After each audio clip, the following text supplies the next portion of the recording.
All right, let's dive right into this explainer and look at exactly why doing everything right with your money today is quietly keeping you broke. We've all been handed this classic financial playbook. It says work hard, buy a starter home, pay cash for your cars, and boom, you'll build wealth. The only problem?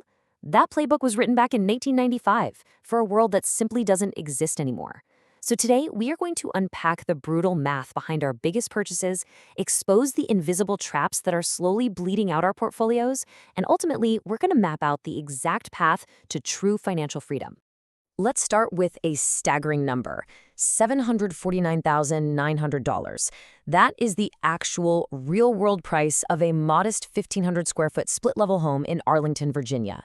It's got the original windows, a kitchen that hasn't been updated since the Clinton administration, and the inspection notes say the roof literally only has about 2 years of life left. Yet there it sits, asking $750,000. And the craziest part? This is not some weird anomaly. This is just the median in places like Fairfax, parts of Boston, Seattle, and pretty much any zip code within commuting distance of a major city. Right? You really have to ask yourself, in what universe is $750,000 a starter anything? Well, maybe a starter yacht, but it's definitely not a fixer-upper in a regular suburban cul-de-sac. We are going to shatter the financial illusions you've been sold, starting with the brutal math behind the absolute biggest purchase you're ever going to make. Because listen, the economic distortions breaking these $750,000 homes today, they're the exact same ones that are going to break the $400,000 homes in just a few short years. Which brings us to Section 1, the cost of being normal. Think about this. The timeline of American adulthood has been pushed back roughly a full decade. The median age of a first-time homebuyer just hit 40 years old. That's the highest ever recorded. Our parents were paying off their houses by the time we're just finally buying our first ones. Let's look at the true cost of that house.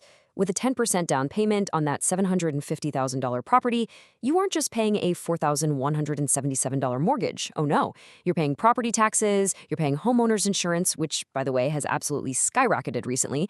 You're paying $625 a month just for basic everyday maintenance. And because you didn't happen to have $150,000 in cash lying around for a 20% down payment, you're getting hit with PMI. So a $750,000 home easily balloons past $6,000 a month in unrecoverable, pure friction costs. Following the standard 28% debt-to-income rule, you would need a massive $259,000 salary just to comfortably stay afloat. And here is where it gets really jarring. Nearly half of the people out there making $500,000 a year are completely financially captive. They're basically just surviving the very system they thought they won. I mean, they're driving nice cars, they're living in great school districts, they're wearing the costume of the upper middle class, but behind the scenes, they are 3 months away from a problem they cannot solve. The sheer cost of just being normal is literally eating them alive. All right, moving right along to Section 2, the car cash trap. Okay, so we've all been told to pay cash for cars, right? Back in 1995, when auto loan rates were at 10% and savings accounts paid absolute zero, that was genius advice. But in 2026, it is quietly costing incredibly disciplined people thousands of dollars. Let's compare two people, Clark and Jenna. They both go out and buy a $35,000 car. Clark proudly hands over a cashier's check.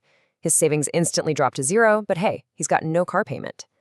Jenna, on the other hand, takes a 0% financing promotional deal, keeps her $35,000, and drops it into a high-yield savings account paying 4%. Then, she just automates her monthly payment straight from that account. Look, when the bank is willing to lend you money for less than it pays you to store it, Clark's cash decision costs him thousands in lost potential. Meanwhile, Jenna's simple math earns her $3,500 in completely free money. But wait, it gets worse. Let's say 18 months later, an emergency hits, a massive $4,200 transmission repair. Clark's savings are all locked up inside his depreciating chunk of metal in the driveway, so he's forced to put the repair on a credit card at 22% interest. Jenna, she just calmly writes a check from her 4% savings account and gets right back to her life. By paying cash and totally draining his liquidity, Clark basically traded cheap 4% debt for an explosive 22% credit card emergency. It completely proves that his feeling of responsibility was actually just bad sequencing dressed up in a cashier's check costume.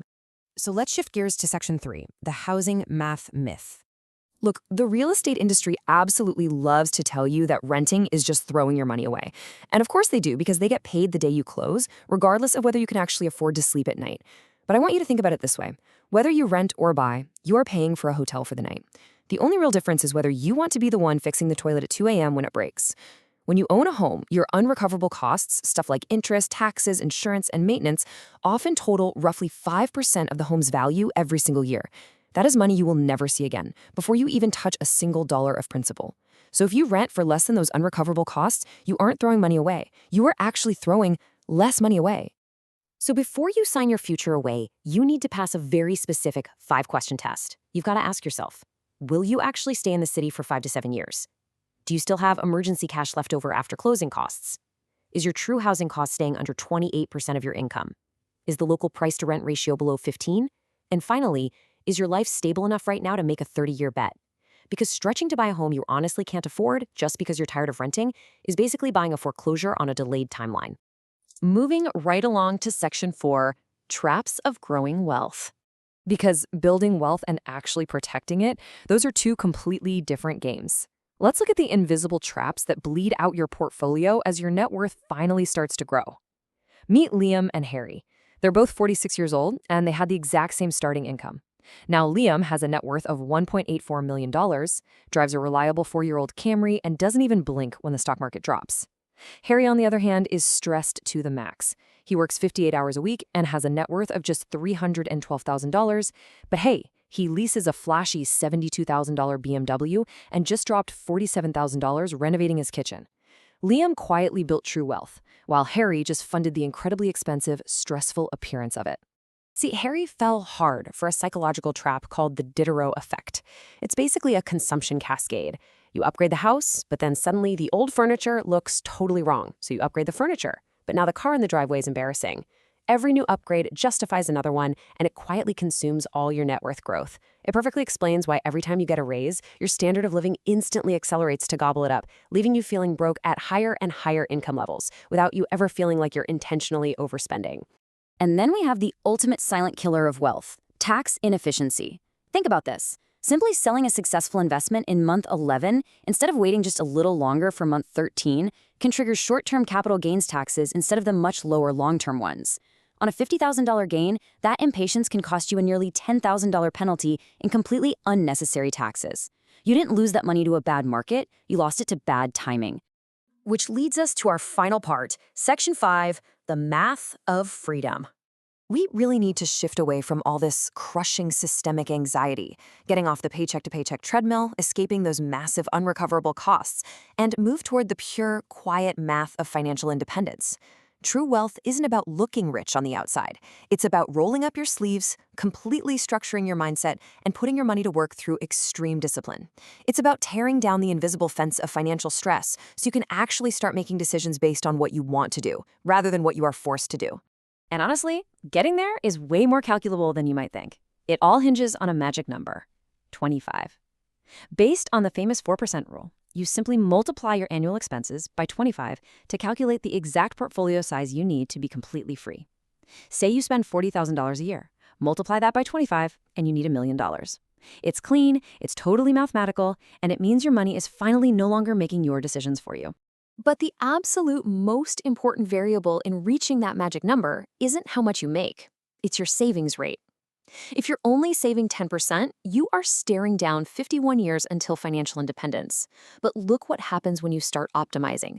Bumping your savings rate up to 50% slashes your working timeline from a grueling 51 years all the way down to just 17. Cutting your spending does incredible double duty. It increases the cash you invest right now, and it significantly lowers the total portfolio size you actually need to survive later. So here is your exact, incredibly unsexy roadmap to getting out of the trap. Step 1, build your cognitive insulation with a heavy cash buffer. Step 2, crush toxic debt. Seriously, there is no investment strategy on earth that beats paying off a 22% credit card. Step 3, automate your investments into boring, broad market index funds and let compound interest do the heavy lifting for you. And step 4, absolutely refuse to inflate your lifestyle when your income goes up. I want you to really let this sink in. Never forget that the person driving that 10-year-old, fully paid-off Corolla might just be sitting on a multi-million-dollar portfolio. Meanwhile, the person driving next to them in the least luxury SUV is sweating bullets over 3 missed paychecks. Real wealth is quiet. It's invisible, So, I want to leave you with this final thought today. Run your own numbers, fiercely protect your peace, and decide today whose definition of success you are really paying for. The math doesn't care about your feelings, but I promise you, if you respect it, it will completely set you free.